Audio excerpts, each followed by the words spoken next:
This channel does not promote any violent, harmful, or illegal activities. All content provided by this channel is meant for an educational purpose only. এই মুহূর্তে breaking news, Great Eastern Trading company দিচ্ছে festive sale offer. Lucky draw কন্টেস্টে পেতে পারেন গাড়ি, two wheeler, LED TV, electric kettle, mixer grinder এবং আরো অনেক কিছু। 65% ডিসকাউন্টের সাথে 20% ক্যাশব্যাক, এছাড়াও একটা ইএমআই ফ্রি, আকর্ষণীয় এক্সচেঞ্জ অফার, 10 কোটিরও বেশি উপহার ও ক্যাশব্যাক। এই সুযোগ হাতছাড়া করবেন না। আজই আসুন আপনার নিকটবর্তী গ্রেট ইস্টার্ন ট্রেডিং শোরুমে। খুশির 100 দিন কাটুক গ্রেট ইস্টার্নের সাথে।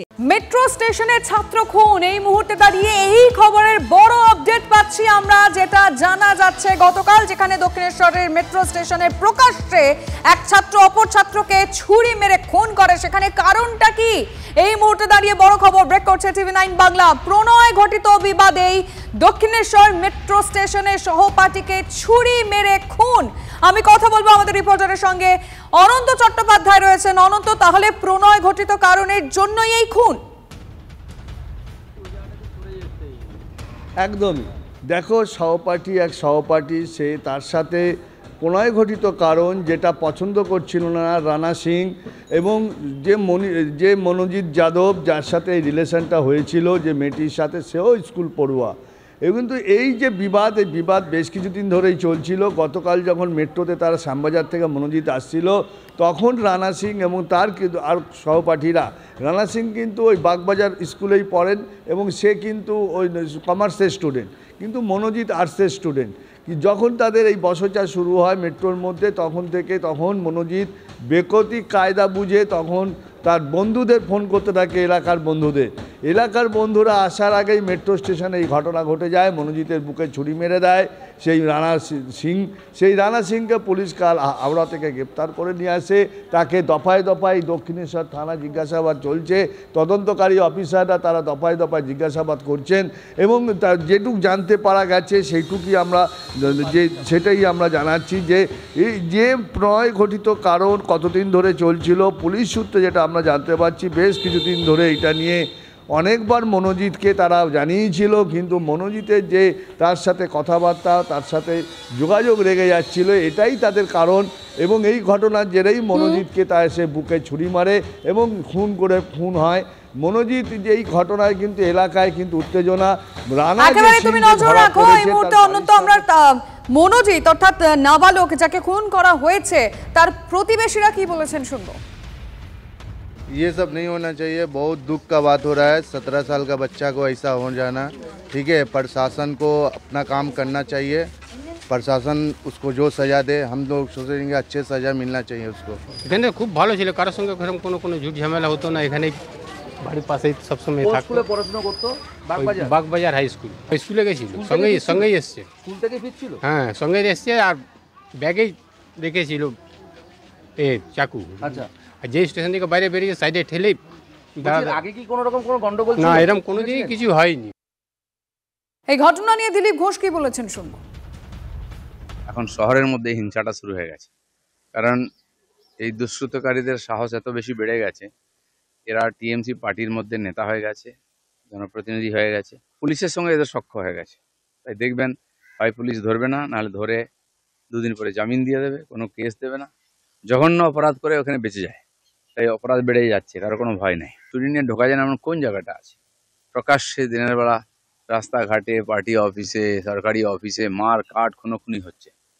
পুলিশ কোথায়, পুলিশ কি করে, কিছু বোঝা যায় না। এখন পুজো এসছে, পুলিশকে রাস্তায় দেখবেন খালি পয়সা তুলছে সবার কাছ থেকে।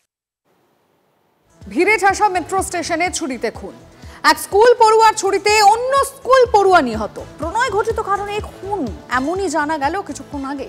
দক্ষিণেশ্বর মেট্রোর নিরাপত্তা নিয়ে প্রশ্ন উঠছে। মেট্রোর নিরাপত্তার দায়িত্ব আরপিএফ এর।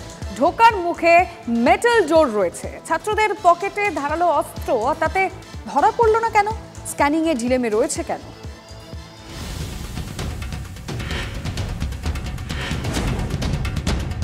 এই দক্ষিণেশ্বর মেট্রো, সেই দক্ষিণেশ্বর মেট্রোতে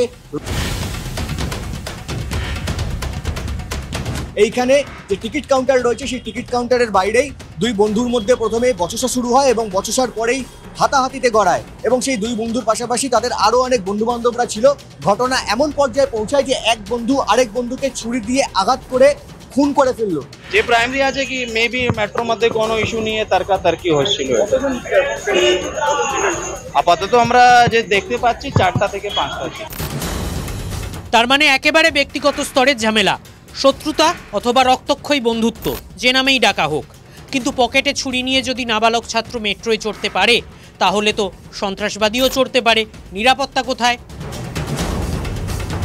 দক্ষিণেশ্বর যে মেট্রো স্টেশন রয়েছে সেই মেট্রো স্টেশন চত্বর কিন্তু সিসিটিভি ক্যামেরায় কিন্তু মোড়ানো, এবং এখানে কিন্তু যেখানে ঠিক ঘটনাটা ঘটেছে, অর্থাৎ যেখানে রক্তের ছাপ রয়েছে, যে মৃত ছাত্র সে তাকে যখন আঘাত করা হয় সেখানে যে রক্তের যে ছাপ রয়েছে, সেই রক্তের ছাপ যেখানটা রয়েছে সেই জায়গাটা, এবং সেই জায়গাটা কিন্তু পুরোটাই কিন্তু এই সিসিটিভির আওতায় রয়েছে।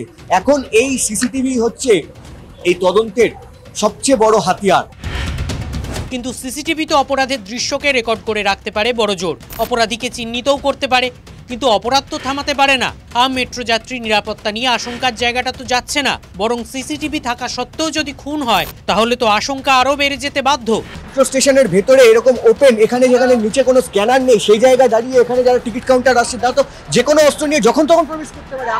আতঙ্কিত হওয়ার বড় মতো বিষয় না? আমরা তো এখনো আতঙ্ক আছি, আমরা দোকানদার ভয়ে যদি এখনো আতঙ্ক রয়েছি যে কী হয়ে এই ঘটনাটা ঘটলো। আমরা তো এখনো এত আরপিএফ ছিল, জিআরপি ছিল, কিন্তু কেউ কিছু করতে পারলো। এইরকম জায়গায় সিকিউরিটি থাকার কারণে সত্ত্বেও এরকম যদি ক্ষতি হয়ে যায়, তারা সাধারণ মানুষের জীবন নিয়ে একটা চিন্তা থাকার বাধ্যতামূলক। এইভাবে আমরা সুরক্ষিত নয় বাংলায়। আগামী দিনে আমরা যে বাংলায় বাস করছি, আমাদেরকে চিন্তা করতে হবে যে আমরা আগামী দিনে বাংলায় থাকবো কিনা। মানে এটা তো ভীষণই এটা কি বলবো, একটা নিজেদের লজ্জা, দেশের লজ্জা। মেট্রোয়ে সেফ না, এসে যদি এরকম দেখি রক্তারক্তি অবস্থা, ভীষণই আমি তো বলতেই পারছি না কি এরকম হতে পারে। Bureau report, TV9 Bangla.